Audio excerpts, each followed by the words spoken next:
Tapi kalau Tuhan angkat seseorang, kadang-kadang sifatnya mendadak atau tiba-tiba. Kalau kita itu mau berproses dengan Allah, nanti diangkatnya nggak pakai proses. Hidup ini memproses kita, tapi diangkat Allah Pak, tak pakai proses. Itu semua kepercayaan suatu hari. Orang yang tidak banyak bicara namun bekerja, dan mengajarkan orang-orang sekelilingnya kebudayaan yang sama, itu suksesnya itu bisa kerasan di sana. Berkat Allah itu bisa tinggal dan turun ke jubah, janggut dan jubahnya. Dan dia tidak berhenti di satu orang atau satu waktu atau satu generasi pula. Dia itu akan turun-temurun menjadi legacy atau menjadi warisan. Yoyada, Benaya, Amisadab. Benaya, orang yang bekerja tanpa banyak bicara. Orang yang bekerja tanpa banyak nomong-nomong gitu. Kita lihat satu raja-raja, pasal yang kedua ayat 35, ambil catatan sebab kita akan belajar tipe-tipe orang dan bagaimana nasib mereka bisa bergeser. Jadi ternyata perkenanan Allah itu sangat mempengaruhi hasil akhirnya. Satu Raja-Raja pasal 2, satu ayat saja dulu saya tunjukkan apa yang terjadi atas Benaya setelah Daud mati. Salomo mengangkatnya menjadi sesuatu dan dia mengangkat Benaya ke tempat yang sangat tinggi. Kita lihat ayat 35, Raja Salomo di sini mengangkat Benaya bin Yoyada menggantikan Yoab menjadi kepala tentara, dan raja mengangkat Imam Zadok menggantikan Abiatar. Saya ingin kita fokus ke 35a. Raja Salomo setelah Daud meninggal mengangkat Benaya yang dahulu di zaman pemerintahan papanya. Raja Daud menjadikan Benaya kepala bodyguardnya. Benaya waktu zaman Raja Daud, dia bukan panglima. Dia salah satu jenderal saja. Dia bukan bintang penuh. Misalnya dia hanya bintang 1. Kenapa Benaya dipercaya oleh Daud untuk memegang pas pampresnya yang melindungi bodinya sendiri? Berarti Daud serahkan nyawa ke Benaya, tapi tentara ke Yoab. Karena Yoab itu ahli strategis. Tapi Daud tahu Yoab itu hanya loyal pada dirinya sendiri, kebaktian 1. Tapi Yoab gak pernah kalah perang loh. Kalau ada baca riwayatnya, wow ini orang ya betul-betul apa ya, kalau yang film-film perang saya gak terlalu ngikuti Cuke Liang atau apa ya, atau itu loh The Three Kingdoms or whatever, yang gitu-gituan ya. Kalau zaman dulu mungkin yang gagah dalam sejarah kita Gajah Mada, mempersatukan Nusantara. Tapi kalau Yoab gak pernah sekalipun kalah perang. Karena itu Daud merasa orang ini berguna, sekalipun Daud tahu orang ini gak baik. Daud itu bisa bekerja sama dengan orang-orang yang padahal dia kurang nyaman dengan mereka. Daud itu selalu mementingkan kepentingan bersama, bukan perasaan pribadinya. Dari sini saya tahu Daud itu sangat-sangat profesional orangnya dan berhati besar. Daud bisa bekerja sama dengan orang itu sampai titik darah penghabisan. Daud bukan takut sama Yoab, Yoab itu di bawahnya. Dan Yoab juga adalah kemenakannya atau keponakannya. Tapi Daud izinkan karena Yoab masih berguna. Coba bayangkan, kalau kita punya pemimpin seperti Daud, kita pasti selalu diberi kesempatan. Sekalipun mungkin kita punya kelemahan. Kelemahan Yoab bukanlah kelemahan sifat. Kelemahan Yoab adalah hati yang jahat. Tapi ya Daud masih bisa memberi kesempatan. Dia berharap siapa tahu Yoab masih bisa berubah. Yoab itu siapa tahu kalau dikasih kesempatan dia jadi baik. Jadi pemimpin, jadi ayah. Jadi gembala atau jadi pemimpin rohani siapa. Kita itu harus selalu berpikiran positif kepada orang-orang yang di bawah kita. Tapi kita juga tidak boleh bodoh atau dibodohi oleh mereka. Kita juga harus tahu bibit bobot bebet mereka. Kita juga harus tahu sifat-sifat orang-orang yang kita pimpin. Tapi Daud itu berhati besar. Selama dia pegang kendali, dia tahu bahwa Yoab pasti terkendali. Jadi pemimpin itu harus percaya diri. Kita tahu bahwa selama Tuhan beserta dengan kita, orang-orang yang nakal di dalam di bawah kepemimpinan kita, mereka pasti akan dijinakkan oleh hadirat Allah. Tapi Daud tahu bahwa Benaya ini bukan main. Karena dari dulu Daud sudah mengerti bahwa orang ini paling loyal. Makanya kalau Yoab dikasih tentara karena memang menangan perang sampai Yerusalem pun takluk dan menjadi kota Daud. Menurut saya Benaya juga punya potensi ke situ, tapi belum karena Benaya mungkin lebih muda, lebih junior juga pengalamannya. Tapi Daud dari dulu sudah memperhatikan orang ini. Dari dulu he already had an eye on Benaya. Dia melihat ada sesuatu yang istimewa, bukan karena Benaya paling punya talenta, bukan karena Benaya yang paling bakat, bukan karena Benaya yang paling pintar, paling pandai, yang paling cerdik, bukan. Tapi karena Benaya yang paling loyal. Perhatikan kata loyal. Saya ingin clashkan, saya ingin benturkan khotbah saya kebaktian pertama dengan yang ini dulu. Dua tokoh ini, Yoab dan Benaya. Yang satu sudah jadi panglima, yang satu bintang 1. Yang ini mungkin bintangnya udah 3-4 kali. Tapi Daud menyerahkan nyawa bukan ke Yoab. Bukan Yoab yang jauh lebih pengalaman, tapi kepada Benaya yang dia tidak ragukan hatinya. Dia memimpin pasukan Kreti dan Pleti.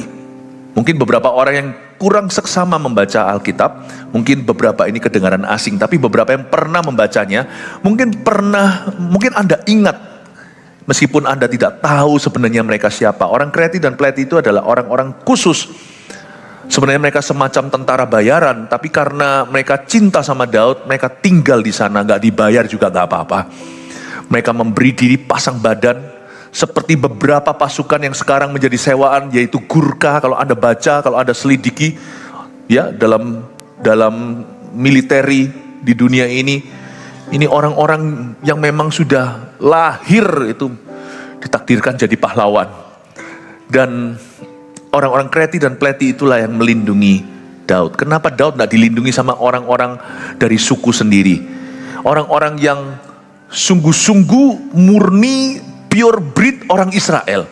Kenapa dia serahkan diri pada orang Kreti dan Pleti yang dipimpin oleh Benaya yang bukan kerabatnya?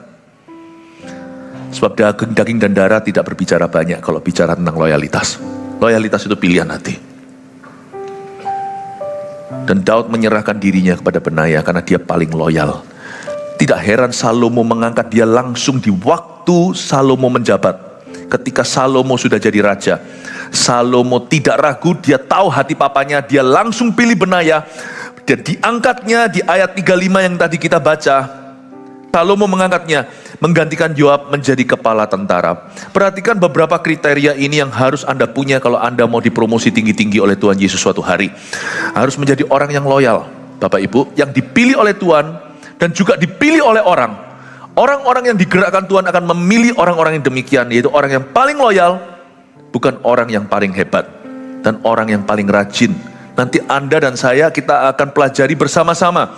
Ternyata si Benaya ini orangnya sangat gigih dalam bekerja.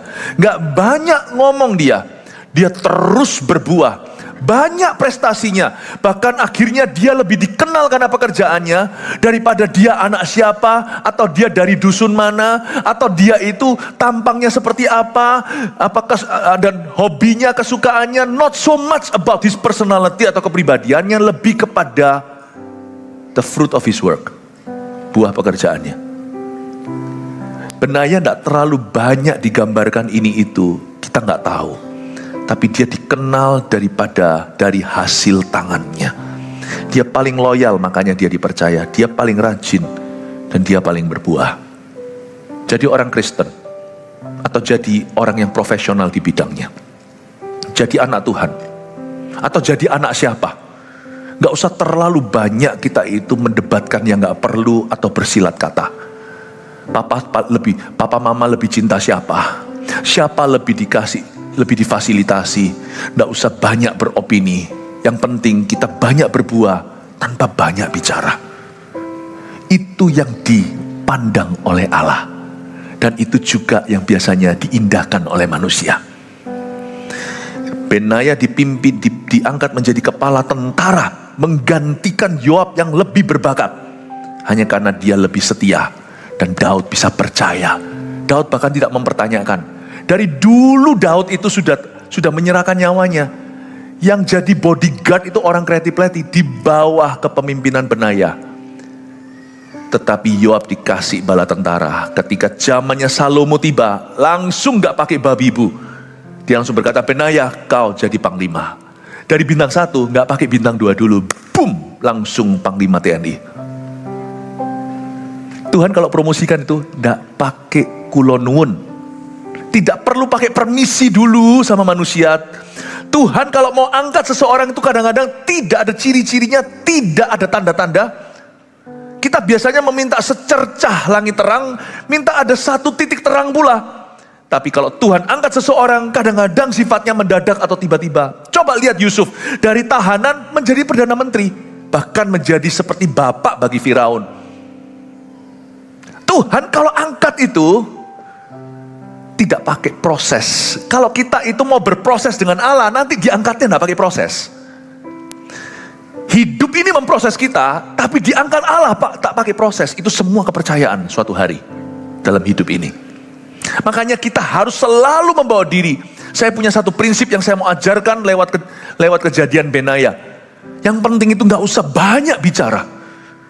Beropini boleh, tapi seperlunya pastikan sebelum kita beropini, kita kuasai dulu fakta dan materi.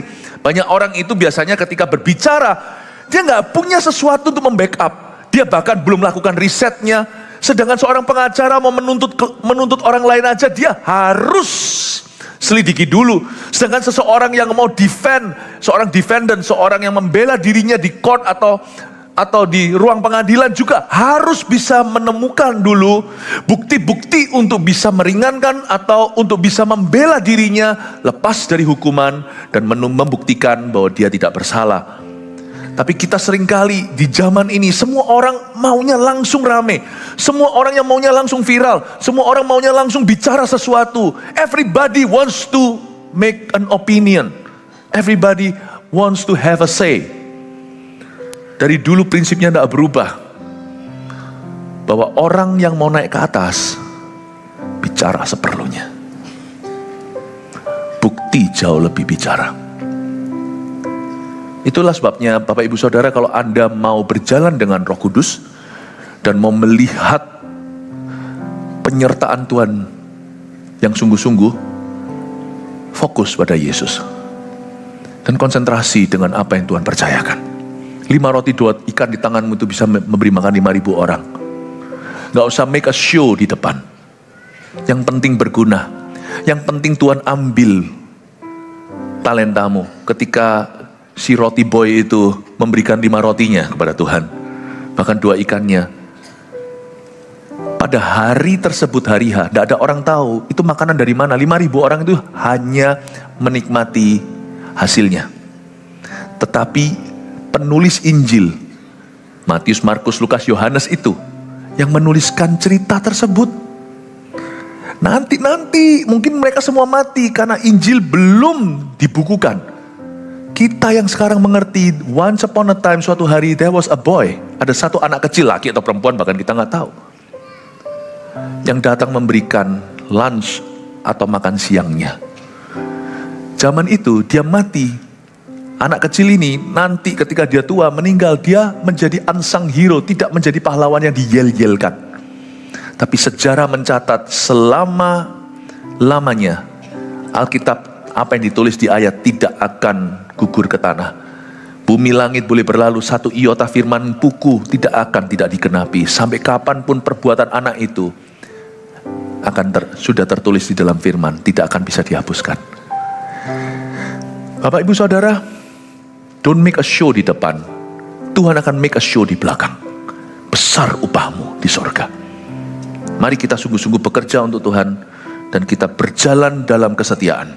Sekarang saya ajak kita melihat, kita sudah bahas satu ayat. Mari kita sekarang lihat ayat yang lainnya di 2 Samuel 23 ayat 20 sampai 23. Saya akan tunjukkan sekarang perbuatan-perbuatan Benaya. 2 Samuel 23 ayat 20 sampai 23. Saya baca semua dulu baru saya bahas satu persatu. Selanjutnya Benaya bin Yoyada, anak seorang yang gagah perkasa, yang besar jasanya, yang berasal dari Kabseel, ia menewaskan kedua pahlawan besar dari Moab. Juga pernah ia turun ke dalam lobang dan membunuh seekor singa pada suatu hari bersalju. Pula ia membunuh seorang Mesir, seorang yang tinggi perawakannya. Di tangan orang Mesir itu ada tombak, tetapi ia mendatanginya dengan tongkat, merampas tombak itu dari tangan orang Mesir itu, lalu membunuh orang itu dengan tombaknya sendiri. Itulah yang diperbuat Benaya bin Yoyada. Ia mendapat nama di antara ke-30 pahlawan itu. Di antara ke-30 orang itu, ia paling dihormati. Tetapi ia tidak dapat menyamai Triwira. Dan Daud mengangkat dia mengepalai pengawalnya. Jadi ini rewind ya. Satu ayat yang kita baca tadi itu, yang kita baca sebelumnya di 1 Raja-Raja, yang tadi itu adalah di zaman Salomo nantinya. Saya mundur ke belakang, fast forward, sekarang rewind ke belakang. Pada saat di zaman Daud, Benaya ngapain saja? Kita baca sekarang satu persatu, kita baca silsilahnya dulu ayat 20, selanjutnya Benaya. Kata Benaya ini bagus. Benaya dalam bahasa Ibraninya artinya Yahweh membangun.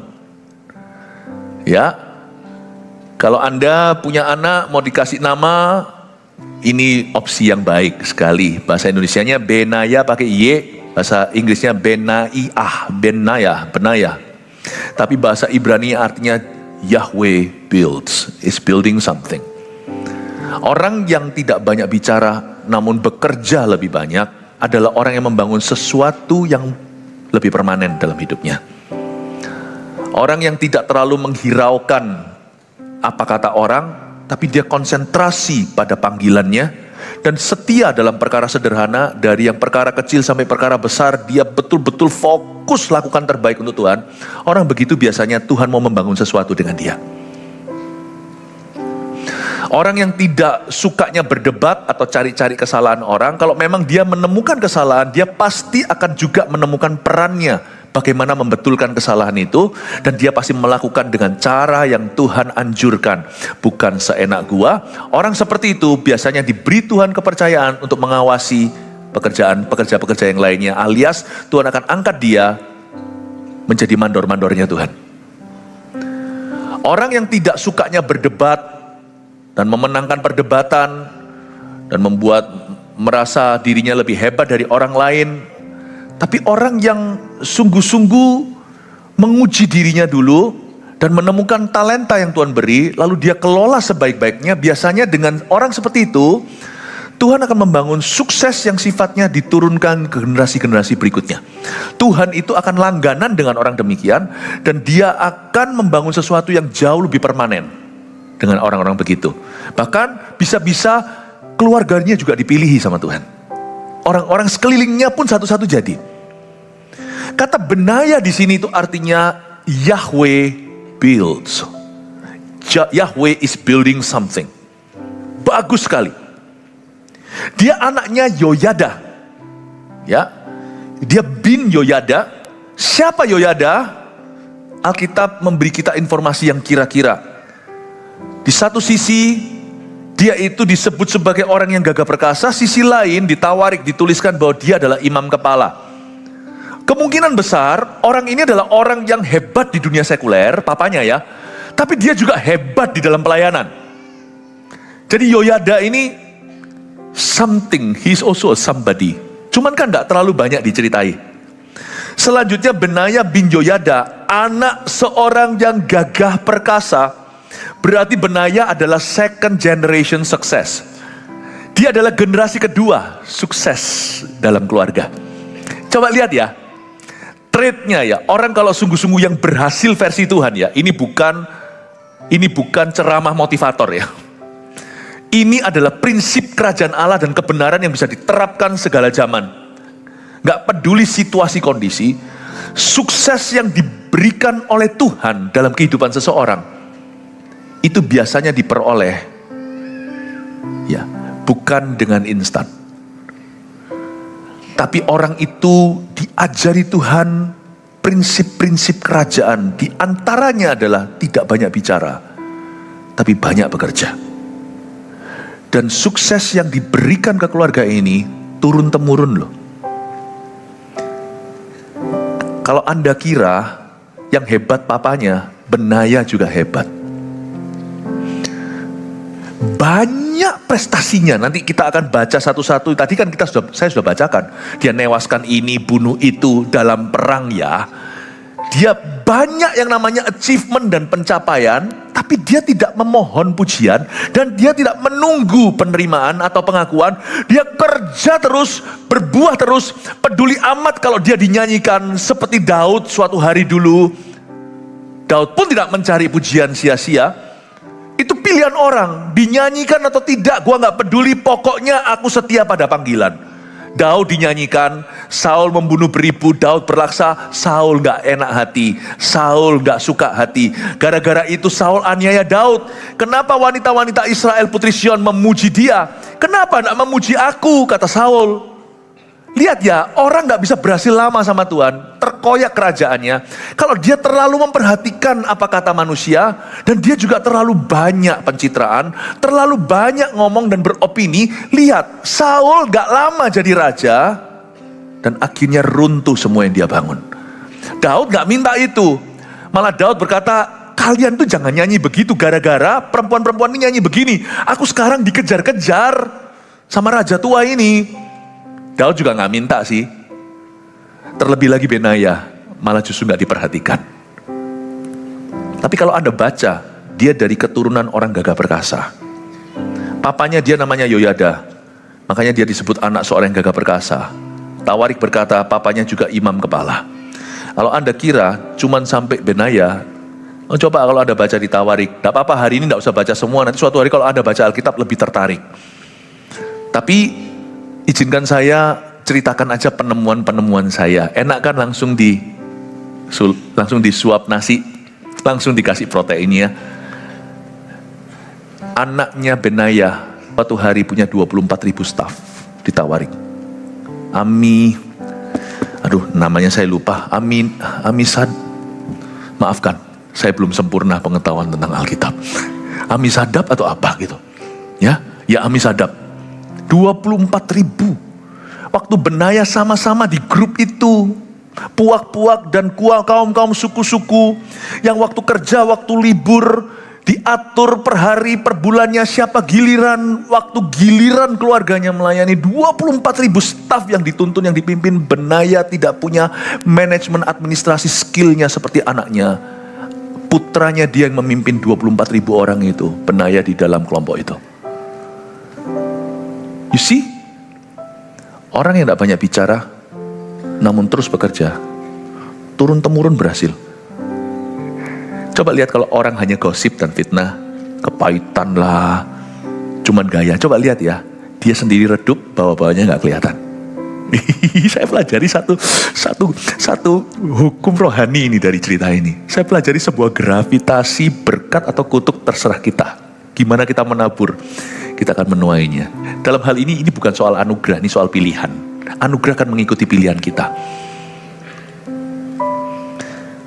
Dan saya menemukan suatu rumus di dalam pelajaran tentang Benaya, bahwa orang yang tidak banyak bicara namun bekerja dan mengajarkan orang-orang sekelilingnya kebudayaan yang sama, itu suksesnya itu bisa kerasan di sana. Berkat Allah itu bisa tinggal dan turun ke jubah, janggut dan jubahnya. Dan dia tidak berhenti di satu orang atau satu waktu atau satu generasi pula. Dia itu akan turun-temurun menjadi legacy atau menjadi warisan. Yoyada, Benaya, Amisadab. Luar biasa ya. Kita baca sedikit lagi ya, dia dari mana nih?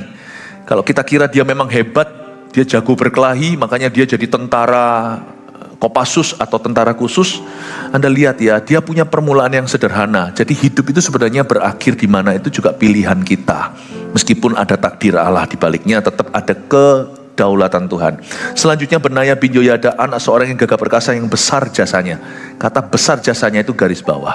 Itu berarti dia itu banyak prestasinya, tapi tidak dinyanyikan seperti Daud dinyanyikan berlaksa-laksa. Yang berasal dari Kabzeel. Kabzeel di situ adalah suku Yehuda paling ujung dekat Edom.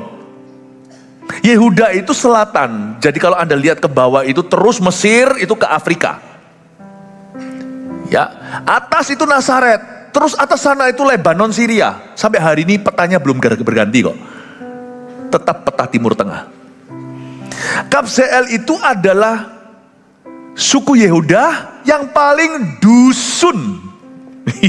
Dia paling desa.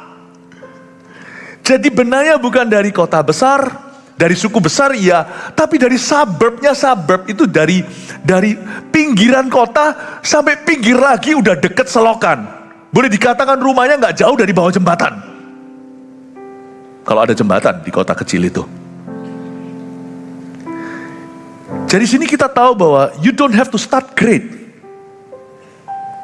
You just have to persevere to be great.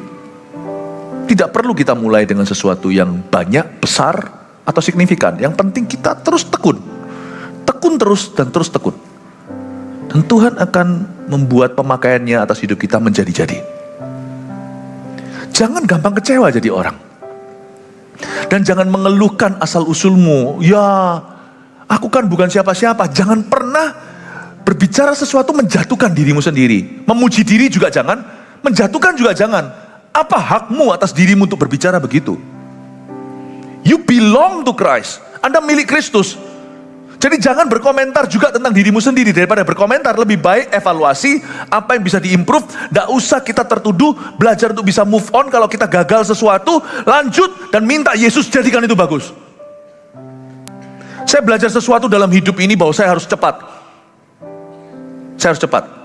Cepat itu bukan berarti visinya terburu-buru, tergesa-gesa, bukan. Tapi secara saya handle hati saya sendiri itu, saya cepat move on atas sesuatu. Cepat itu bukan berarti visinya terburu-buru, tergesa-gesa, bukan. Tapi secara saya handle hati saya sendiri itu, saya cepat move on atas sesuatu. Saya bisa move on atas sesuatu. Saya nggak gampang lengket dengan sesuatu yang membuat saya jauh dari Tuhan. Saya nggak gampang untuk stagnasi di dalam hati untuk sesuatu yang ambigu atau yang abu-abu. Saya nggak gampang untuk dituduh sama setan lalu saya berhenti di kubangan itu atau di lubang itu dipanahi terus. No, saya akan selesaikan hari ini. Saya nggak pernah tunda keesokan hari. Apa yang menjadi bagian hari ini? Memang kesusahan sehari untuk sehari, sukses sehari juga saya tinggalkan besok. Besok saya nggak bawa lagi. Saya tidak akan kipas-kipas badan, ongkang-ongkang kaki dan berkata how great I was. Saya move on. When I fail in something, I learn. Waktu saya gagal dalam sesuatu, saya belajar. Waktu saya berhasil dalam sesuatu, saya tidak menepuk diri, lalu besok saya cuti karena saya sudah hebat kemarin dulu. Never do that. Saya belajar sesuatu di sini. You must persevere. Kata persevere, tekun itu artinya press on. Press forward itu berarti menekan diri sendiri maju. Maju. Amin Bapak Ibu Saudara. Coba ketika orang ngomong sesuatu tentang Anda tidak suka, Anda berapa lama limbungnya? Coba diuji. Orang ditinju aja, KU aja cepat berdiri sebelum hitungan 10 kok. Anda 10 detik gak bisa berdiri? Masih sakit hati sama orang yang dulu pernah gesekan sama Anda di gereja? Sampai pada taraf itu mengganggu damai sejahtera Anda atau Anda gak mau pelayanan lagi? 10 detik. Petinju yang paling cupu pun berusaha berdiri. Anda itu anak Tuhan. 1, 2, 3, 4, 5, 6, 7, 8, 9, 10. 1, 2, 3, 1, 2, 3, 0 lu. Masih di situ sampai 3 bulan kemudian. Apa-apaan? Maafkan kalau apa yang saya katakan ini bisa merasa seperti tamparan. Karena memang ini lagi musimnya. Besok saya akan mengajari semua hamba-hamba Tuhan, gembala-gembala, besok saya akan mentori. Jadi sekarang ini juga seperti semacam bootcamp bagi semua jemaat. Ini sudah musimnya. Saya ajari Anda untuk menjadi tentara Allah. Army of God itu bukan hanya nama untuk kaula muda kita. Seluruh gereja kita ini harus menjadi Army of Jesus. Jadi tentara Allah. Amin Bapak Ibu Saudara. Don't talk too much lah. Let's work more than talk. Hidup kita itu terlalu pendek untuk kita itu renungkan apa-apa kecuali firman. Kalau Anda mau renungkan kebaikan Tuhan, itu tidak pernah mari-mari. Satu hal yang hatiku tidak bisa move on adalah move on from Jesus. Saya tidak bisa move on dari mengasihi. Saya tidak bisa move on dari jasa orang. Orang pernah berjasa sama saya 20 tahun, sampai sekarang masih saya ungkit-ungkit. Tapi kalau kesalahan, saya udah lali. Sebenarnya apa yang move on di hati atau apa yang tetap stuck di sana itu pilihanmu sendiri. Pilihlah. Semua yang benar, semua yang mulia, pikirkan semua itu. Amin Bapak Ibu. Dia dari Kabzeel itu di dusun sekali, tapi karena dia press on, press on. Setiap kesempatan yang dia lihat, dia ambil untuk Tuhan. Setiap kesempatan yang Tuhan beri, dia tidak mau mengecewakan Tuhan atau mengecewakan manusia, dan dia tidak mau mengecewakan Raja Daud. Dia nggak peduli hari ini aku bintang 1, bintang 2, apakah jasaku diingat. Dia nggak peduli dia bunuh ini, bunuh itu, kapan aku jadi panglima. Dia nggak mikirkan jabatan, dia nggak mikirkan promosi, dia hanya memikirkan kehendak Tuhannya. Dalam hal ini Raja Daud, kita juga harus memikirkan kehendak Tuhan kita, yaitu keturunan Daud, raja di atas segala raja.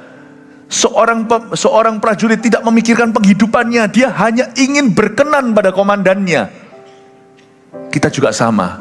Menyenangkanmu, senangkanmu, hanya itu kerinduanku.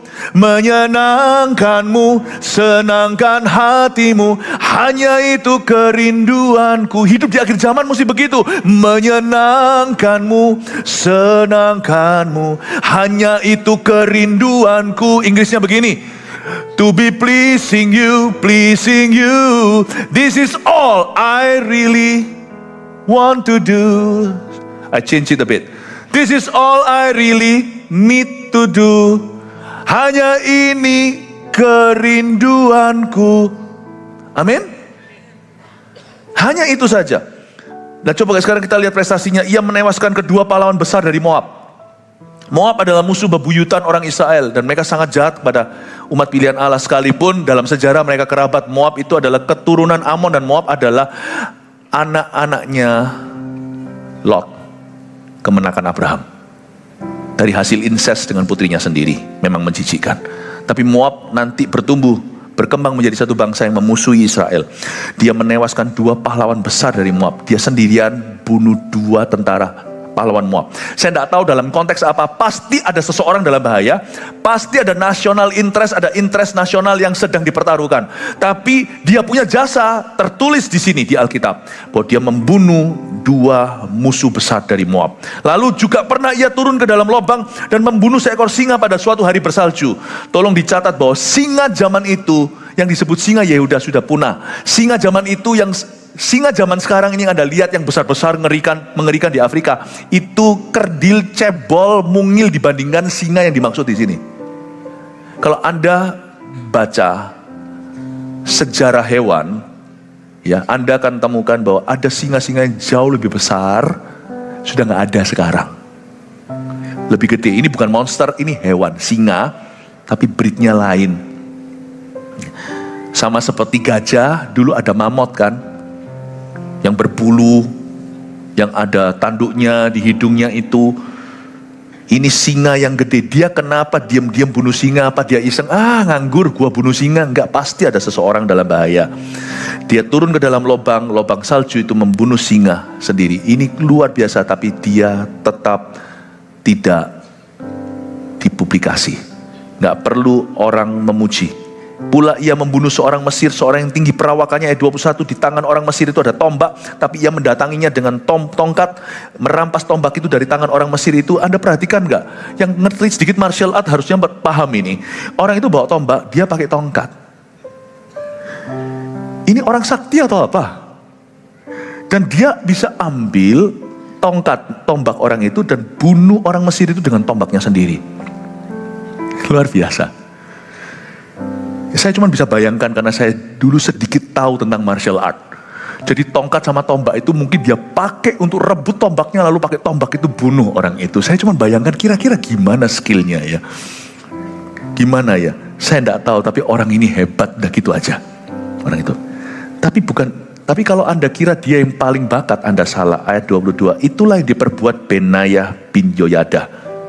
Ia mendapat nama di antara ke-30 pahlawan itu. Kalau Anda baca prestasinya, nggak seberapa dibanding 3 pahlawan Daud lainnya, Triwira.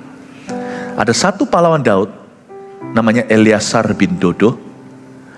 Itu masih ada sekarang tempat mereka mempertahankan ladang kacang merah itu. Ladang jelai atau kacang merah. Itu dia pertahankan, dia sama Daud doang sendirian bisa mempertahankan satu ladang melawan segerombolan Filistin. Ada salah satu lagi tentara Daud, sekali swing 600 orang dia bunuh. Kita tahu cerita-cerita seperti itu yang lebih terkenal, yang membunuh 1000 dengan rahang keledai namanya Simpson, tapi itu bukan zaman Daud. Ini orang-orang hebat. Kalau Anda baca prestasinya lalu dibandingkan dengan prestasinya si siapa namanya ini, si Benaya, dia jadi biasa, jadi pucat. Karena yang lainnya lebih hebat. Tapi anehnya, nanti yang diangkat jadi kepala itu Benaya, bukan Eleazar bin Dodo. Mengapa? Karena dia paling loyal. Kenapa? Karena dia paling rajin. Yang lainnya sekali prestasi hebat sekali, tapi nggak konsistensi. Tapi ini konsisten terus. Kalau Anda baca Triwira itu, mereka punya prestasi yang sangat menyolok Guinness Book of Record. Dia nggak Guinness Book of Record, dia mau cuma bunuh 2 orang Moab. Bunuh orang Moab, dia bunuh 1 orang Mesir, kebetulan aja tingginya se-Yao Ming. Lalu habis itu dia hajar 1 singa, ya sudah hewan lah. Nggak terlalu diperhitungkan, kayaknya tidak seberapa dibandingkan dengan 30 tentara Daud yang lainnya, atau Triwira, bahkan si 3 yang paling istimewa. Tapi kuncinya terletak bukan di kehebatan, bukan di record breaking performances. Kuncinya di konsistensi. Kenapa Salomo akhirnya mempercayakan Benaya jadi pemimpin ke-30 bahkan Triwira itu? Karena dia paling konsisten, persevere, tekun. Dia terus konsisten. Sedangkan yang lainnya sekali-kali luar biasa. Yang dia ini biasa tapi terus menerus berbuah. Nah, coba bayangkan. Itulah yang diperbuat Benaya bin Yoyada. Ada orang yang dikenal karena ini, ada orang dikenal karena itu, tapi Benaya dikenal karena perbuatannya, karena pekerjaannya. Saya rasa nggak salah loh, kalau kita itu dikenal karena perbuatan, pekerjaan, karena buah, dan karena hasil tangan kita. Bukan karena kekayaan kita, berapa banyak duit kita di bank, bukan. Atau apa yang kita miliki, misalnya materi, bukan. Tapi apa yang telah kau perbuat, dampak hidupmu itu apa? Buah-buah rohmu seperti apa? Apakah Anda dan saya membuat perbedaan? Nggak ada salahnya loh itu kita dikenal karena perbuatan kita. Zaman dulu di Inggris misalnya, orang menamakan dirinya tailor karena memang dia dari keluarga yang penjahit, semuanya adalah tailor. Ada yang namanya butler, ya Jimmy Butler. Nah, memang dia atas-atasnya semuanya itu pelayan butler di rumah tangga, biasanya orang-orang kaya di budaya Inggris. Nggak apa-apa loh, kita tuh dikenal karena pekerjaan kita. Nggak apa-apa. Bukan pekerjaan kita itu tipe pekerjaan kita atau jangan. Tapi sekarang itu orang itu banyak yang menilai kita dari harta. Jangan mau dinilai dari harta. Harta itu begini loh. Misalnya saya jual 1 batu, saya belinya 1.000, saya kasih Anda itu 1 juta, kan saya untung 900.000. Dan saya karena jual batu itu bukan cuma 1, saya jual 1 kontainer karena saya memang supel dan pinter. Saya jadi kaya raya bahkan konglomerat. Itu tidak membuat orang jadi hebat. Itu cuma karena dia beruntung dan pinter aja, tahu bagaimana caranya menjual sesuatu. Harta itu tidak menjadi nilai takaran sesungguhnya. Tetapi dampak hidup Anda itu apa? Biar orang menilai Anda dari dampakmu, dari buahmu, dari influence dan pengaruhmu, dan dari hasil jeripayahmu. Bukan harta yang kau dapatkan, tapi perubahan hidup. Bagaimana Anda bisa jadi berkat. Gak apa-apa loh. Saya kepingin suatu hari orang mengingat saya. Kalau kita semuanya suatu hari tua, lalu Tuhan belum datang, kita mati. It's okay loh. Kalau saya diingat karena saya membantu orang lain, menyelamatkan kehidupan orang lain, membuat orang yang mau bunuh diri nggak jadi, it's okay loh. I think kita semua harus bisa menerima bahwa satu titik dalam hidup ini kita harus dinilai dari hasil hidup kita. Dan yang namanya Benaya ini, ia mendapat nama di antara ke-30 pahlawan itu. Coba baca. Di antara ke-30 orang itu, ia paling dihormati. Coba dibaca itu. Kenapa dia paling dihormati? Karena dia hebat? Bukan. Tapi karena dia konsisten. Tetapi ia tidak dapat menyamai Triwira. Dia nggak bisa menyamai Triwira. Padahal dia itu sudah menewaskan kedua pahlawan besar Moab, bunuh singa, bisa kalahkan orang Mesir di waktu-waktu yang sangat menentukan bagi bangsa Israel. Tapi dia tetap nggak bisa menyamai Triwira. Dari sini saya ambil kesimpulan bahwa dia bukan yang paling hebat, dia bukan yang paling bakat. Tetapi kenapa dia yang memimpin semua orang hebat dan semua orang berbakat? Sebab Alkitab mengatakan, dan Daud mengangkat dia mengepalai pengawalnya. Daud mengangkat dia mengepalai pengawalnya. Nanti Salomo angkat dia lebih tinggi lagi, jadi panglima. Saya mempelajari sesuatu, hari-hari ini saya juga lagi baca kitab Pengkhotbah. Cara saya baca Alkitab tiap hari itu begini, kompleks sekali. Saya baca bukan cuman dari satu buku, saya baca kitab Raja-Raja, bersamaan itu saya baca kitab Pengkhotbah, bersamaan itu saya baca kitab Lukas. Jadi teratur waktunya. Jadi kadang-kadang ada pembanding luar biasa, di kitab Pengkhotbah ada kata-kata luar biasa seperti ini. Pertandingan akhirnya tidak tentu memihak kepada yang paling cepat. Ya. Dalam sebuah peperangan, kira-kira gitu bahasanya ya, bahasa Indonesianya, saya baca ada bahasa Inggrisnya ini. Dalam sebuah peperangan atau suatu pergulatan, tidak tentu dimenangkan yang paling kuat. Saudara tahu enggak? Kelihatannya Benaya ini biasa dibanding dengan Triwira. Dia bahkan tidak bisa disamakan dengan mereka. Tapi ujungnya siapa jadi panglimanya? Benaya, bukan Triwira. Semua orang-orang yang dia tidak bisa samai sekarang menjadi stafnya. Dari sini kita tahu bahwa orang yang konsisten dan setia pada panggilannya, orang itu suatu hari pasti akan dipromosi Tuhan tinggi-tinggi. Itu janji Tuhan bagi kita. Saya kasih 3 poin sini untuk menjadi rangkuman dari semua Bible story yang saya beri. Benaya orang yang bekerja tanpa banyak bicara, number 1. Tuhan suka orang yang bisa dipercaya. Tulis itu, masukkan mentah-mentah, terima di hati. Ini gak mungkin salah. Tuhan itu memang suka sama orang yang bisa diandalkan. Tanya pada dirimu sendiri, kalau orang aja gak bisa percaya sama kita, apalagi Tuhan.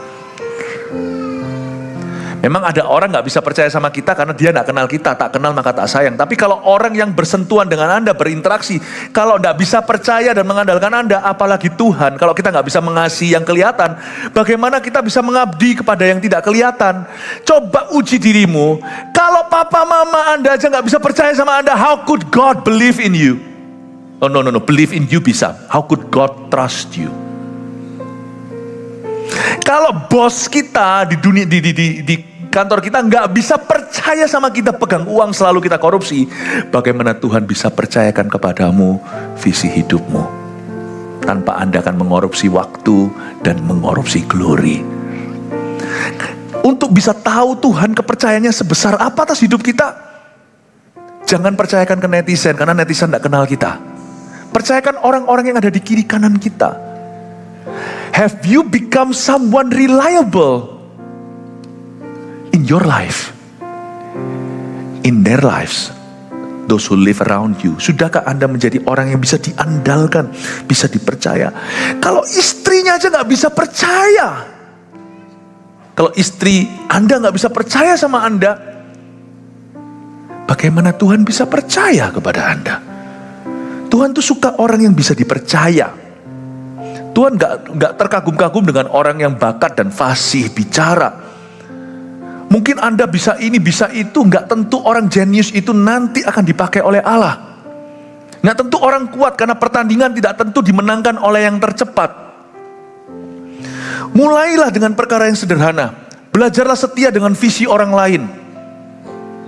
Kalau dikasih 100.000, pertanggungjawabkan itu. Kalau dikasih bayaran lalu berlebihan, pastikan ada kontak orang yang barusan transfer itu kelebihan, Ci. Ini mau diapakan? Aku transfer kembali.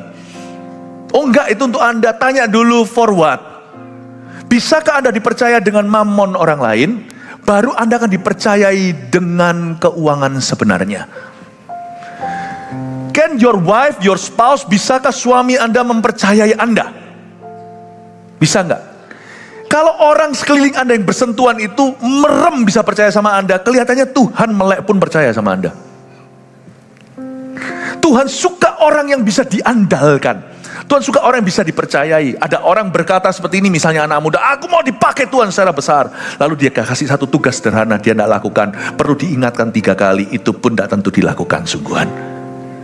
How can God use you besar? Campur-campur bahasanya. Gimana Tuhan bisa memakaimu besar?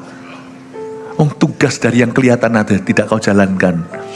Orang yang kelihatan yang bisa memfollow up sudah belum aja tidak pernah dapat hasilnya.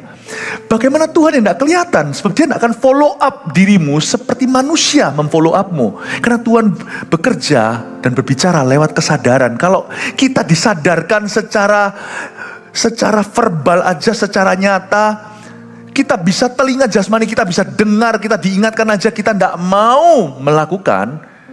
Bagaimana Allah akan mengingatkanmu lewat kesadaranmu? Tuhan suka orang yang bisa diandalkan, orang yang bisa dipercaya. Itu sudahlah, tolong itu dimasukkan ke hatimu mentah-mentah sudah. Kalau kita mau hidup berkenan sama Tuhan, aplikasinya begitu. Am I trustworthy? Am I reliable? Kalau saya memimpin CG, bisa nggak anggota-anggota saya itu percaya saya? Kalau saya itu di bawah seseorang, misalnya saya CGL, pemimpin CG, atas saya itu coachnya, misalnya laporan dan sebagainya, saya janji Kamis siang. Apakah kita akan tepat waktu dan tepat janji? Gampang sekali untuk bisa mengukur hubungan seseorang dengan Tuhan. Ukurlah dengan hubungannya dengan manusia. Bukan opini manusia loh ya, buah. Bukan opini. Saya selalu berlomba dengan diriku. Saya mau menjadi seorang benayah. Saya mau bekerja di ladangnya. Saya mau garap dan kembangkan all my talents, semua talentaku. Tak ada satupun yang saya anggap pupuk bawang atau saya anggap sebagai tidak ada satupun yang saya anggap sebagai cadangan. Setiap karuniaku harus jadi. Saya punya janji sama Tuhan bahwa sebelum mati akan menggunakan semua talenta saya untuk memuliakan Tuhan. Kita juga harus punya janji seperti itu kepada Tuhan Yesus. Tuhan gak mati supaya kita masuk ke sorga. Tuhan mati juga supaya hidup kita bermakna. Tuhan suka orang yang bisa dipercaya. 2, jangan banyak beropini. Sebab yang penting adalah berbuah. Pastikan kalau kita memang harus membuat suatu opini, pastikan itu semua tujuannya jelas. Kuasai materi, get the facts right, not your feeling. Dapatkan faktanya dulu. Jangan banyak beropini, sebab yang penting adalah berbuah. Karena Tuhan melihat hati, alright itu, saya setuju. Manusia lihat bukti sih. Ya, simpan aja di hatimu. Kalau Anda punya niat, Tuhan pakailah aku besar, simpan. Setialah dalam perkara sederhana, itu sebuah statement pernyataan kepada orang-orang sekelilingmu, bahwa aku serius mau dipakai besar. Tuhan tidak pernah memberkati mimpi kita. Never has God promised to bless daydreamers. Coba Anda baca Matius 25 sedikit cross-check sana sini, cross referensi. Anda baca di situ bahwa Tuhan yang memanggil 10 gadis, 5 bodoh, 5 bijaksana. 10 gadis semua dapat lampunya, tapi Tuhan hanya menerima mereka yang bawa minyak. Jangan kasih Tuhan mimpimu, tunjukkan persiapanmu. God only blesses your oil, not your lamp. Semua orang sudah dikasih 1 tuh lampu. Tapi 5 gadis bodoh itu bicara tentang 5 orang Kristen tentunya, anak Tuhan itu semua. Itu the bride of Christ kan, itu mempelai Kristus. Tapi itu juga bicara tentang 5 gereja. Aku mau ke bangsa-bangsa, tapi kita tidak pernah berbenah. Tuhan itu tidak memberkati lampumu, semua orang punya kesempatan yang sama. Tapi Tuhan memberkati minyaknya, yang 5 bawa minyak, Tuhan terima. Yang 5 lagi berkata, aku baru mau beli, pinjam minyakmu Tuhan. Ketika si mempelai pria datang, udah terlambat sudah. Bapak ibu saudara, God doesn't bless your dreams. God blesses your preparation. Don't tell me you want to go to nations. Tunjukkan Anda les Inggris dulu. Grammarnya betulin. Nanti Tuhan percepat tuh. Jangan bilang aku mau ke Inggris atau aku mau ke Eropa memenangkan benua. No. Tunjukkan persiapanmu. Taruh di meja sini, kita tumpang tangan. Lord, bless this oil. Make it flow. Buat itu ngalir. Dalam nama Yesus, buat itu ngalir. Seperti minyak janda, guci-gucinya gak pernah berhenti, ngalir terus. Jangan berkata aku mau berkhotbah, belajar untuk memorize dulu. Waktu baca Alkitab, teliti sungguh-sungguh, ingati beberapa ayat. Persiapkan khotbahmu, tidak usah minta urapan seperti apa. Urapan akan mengalir sendiri. Tunjukkan olimu, tunjukkan minyakmu. Jangan banyak beropini, sebab yang penting adalah berbuah. Berbuah dulu saudara. Yang ketiga, orang yang bekerja tanpa banyak bicara akan dipromosikan Allah pada akhirnya. Amin Bapak Ibu. Saya percaya segala sesuatu yang kita sampaikan kepada Tuhan di tempat yang privat, Tuhan akan publikasikan di tempat yang publik, di tempat umum. Semua yang namanya best kept secret, atau semua yang namanya rahasia yang dipendam, harta karun cepat lambat pasti akan ditemukan dan pasti akan diperebutkan. Bapak Ibu Saudara, jangan debat soal lampu. Mari kita cari minyak. Pengkhotbah katakan, hendaklah pakaianmu selalu putih, jaga diri, dan hendaklah selalu ada minyak di atas kepalamu. Kita pengkhotbah itu. Untuk saya mempersiapkan sebuah khotbah, saya cuma khotbah dari satu kitab, misalnya Raja-Raja, Samuel atau apa. Tapi saya selalu multidimensi, baca Lukas, baca pengkhotbah, baca semua untuk just one sermon.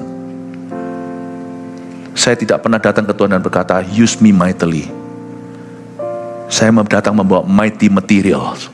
And then saya berkata, use me. Yang mighty not me, yang luar biasa bukan saya. Firman yang luar biasa, aku telah mempersiapkannya secara luar biasa. Pakailah. Bukan biasa-biasa persiapan kita datang dan berkata, pakailah luar biasa. Bawa olimu. Hari-hari ke depan, saya merasakan Indonesia akan bangkit luar biasa. Tapi tidak semua orang akan kecipratan. Hanya orang yang mempersiapkan diri. Semoga pada saat itu, kita semua akan menjadi kepala, bukan menjadi ekor. Karena di dalam gereja kita diajari untuk mempersiapkan diri. Haleluya, may God bless you.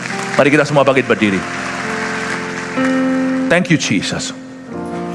Pastor Philip, saya dari dusun. Orang tua saya nggak punya. Nggak apa-apa. Hidup belum berhenti sampai sini. Saya nggak bisa apa-apa. Teman saya rasanya multi talenta. Lampumu satu buat nyala, nanti laronnya datang semua. Daripada situ lampu 10, gonta-ganti nyalanya karena tidak pernah sungguh-sungguh. Ini bisa sedikit, itu bisa sedikit, cuman ecek-ecek kaki aja, nggak pernah mendalami apa-apa. Sana punya 10 lampu, saya punya satu lampu yang terang, maka semua pelanggan akan datang. Sana punya lampu, sebentar redup, sebentar mati, sebentar redup dan mati ya sama aja. Sebentar nyala, sebentar redup, begini, orang jadi pusing melihatnya. Nggak ada satupun yang datang. Jangan gampang putus asa di hati karena stat Anda biasa. Saya punya satu prinsip dalam hidup ini. Tekun, saya pasti akan sampai ke rencana Tuhan. Tekun saya bukan berdasarkan positive thinking, bukan berdasarkan strong will atau kehendak, bukan berdasarkan pikiran positif manusia, bukan. Tekun saya berdasar janji. Kalau Tuhan janji di hidup saya mempersiapkan diri. Kalau Tuhan pernah janji di dalam hidupku, saya akan pegang itu. Dunia mulai merampasnya, saya tidak akan membiarkannya. Kalau Tuhan pernah ngomong sama saya sesuatu, saya pegang.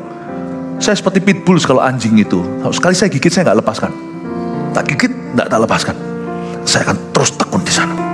Tekun di sana. Tekun di sana. Nggak banyak bicara. Sekali-kali saya ngomong, mungkin itu bisa jadi berkat buat orang lain. Sekali-kali saya akan bicara untuk mengingatkan orang, atau untuk sekali-kali menjelaskan apa yang sedang saya lakukan. Tapi saya tidak akan kejar setiap anjing yang menggonggong sepanjang perjalanan. Saya tidak sampai-sampai ke destinasinya. Kalau saya jalan dari sini pergi kemana, misalnya saya pergi mana, lalu setiap kali saya naik sepeda dilempar batu oleh beberapa anak-anak di jalanan, saya turun tantang mereka. Sampai kapan sampai kapan saya bisa sampai ke tujuan? Kapan? No. Saya akan perhatikan. Tapi kalau misalnya itu seseorang yang penting dan perlu dalam rencana Bapa atas hidupku, misalnya keluargaku atau seseorang, saya pasti turun. Sepeda saya pasti akan saya parkirkan, saya akan jelaskan agar orang itu bisa sehati dengan aku. Come on, follow me as I follow Christ. Ayo ikut aku sebagaimana aku ikut Kristus. Siapa tahu nanti waktu saya naik sepeda lagi sudah ada boncengannya. Dahulu 1 tali 3 lembar susah putus. 2-3 orang minta sesuatu diberikan oleh Kristus. Saya akan turun kalau saya tahu turun saya itu kualitas. Untuk memastikan bahwa akan ada kemajuan dalam rencana Tuhan dalam hidup saya. Karena di dalam hidupku tidak ada keisengan. Saya OTW ke sorga sama dengan Anda. Ngapain buang-buang waktu dan energi? Kalau saya beropini, saya pastikan itu ada tujuan mulia di baliknya. Kalau kita bisa kayak gini, jangankan 1000 gereja lokal 1 juta murid, hidupmu akan nyampe semua ke titik yang Kristus telah tentukan dari sebelum dunia dijadikan. Saya dorong Anda semuanya, jemaat GMS yang saya sangat cintai, indahkan, sayangi, dan momong dengan segenap hati. Let's make a promise to ourselves. In the days to come, hari-hari ke depan, mari kita mempersiapkan diri untuk tuayan yang ada di depan. Tuayan itu bukan hanya jiwa-jiwa, tuayan itu juga hidupmu. Amin. Tekun. Tekun. Goal kita cuma satu ya. Jangan goalnya lebih kurus berapa kilo, boleh silakan asal sehat. Goalnya adalah supaya aku kaya raya bisa pensiun dini, itu goal macam apa? Itu minta mati muda. Goalnya gini ya, aku mau jadi orang yang bisa diandalkan. Mulai hari ini aku akan berubah. Kalau anak muda biasanya itu harus didorong-dorong orang tuanya, doa apa sekali. Mulai hari ini aku tidak perlu. Masa sudah 10 tahun jadi orang Kristen, 20 tahun lagi masih terus didorong-dorong. Kenapa saya habiskan energi orang lain yang bisa cari jiwa? Kenapa cari saya? Jiwa lama terus, jiwa baru aja gak pernah dicari gara-gara aku nih bottlenecknya. Mulai hari ini jadilah orang yang bisa diandalkan. Zai. Betul ya? Betul-betul yang dari Taiwan, Zai. Zutong, otomatis. Tidak perlu manual. Mulai hari ini buat goal. Aku harus menjadi orang yang diandalkan. Aku jadi bagian dari solusi, bukan bagian dari problema. Mulai hari ini aku mau berguna. Pakailah aku ya Allah. Udah, gak usah minta luar biasa. Pakailah aku Tuhan. Persiapkan dirimu secara luar biasa. Nanti luar biasa sendiri. Amin Bapak Ibu Saudara. Amin. Siapa di sini yang mau mempersiapkan oilnya untuk Tuhan, minyaknya untuk Tuhan? Haleluya. Sing with me.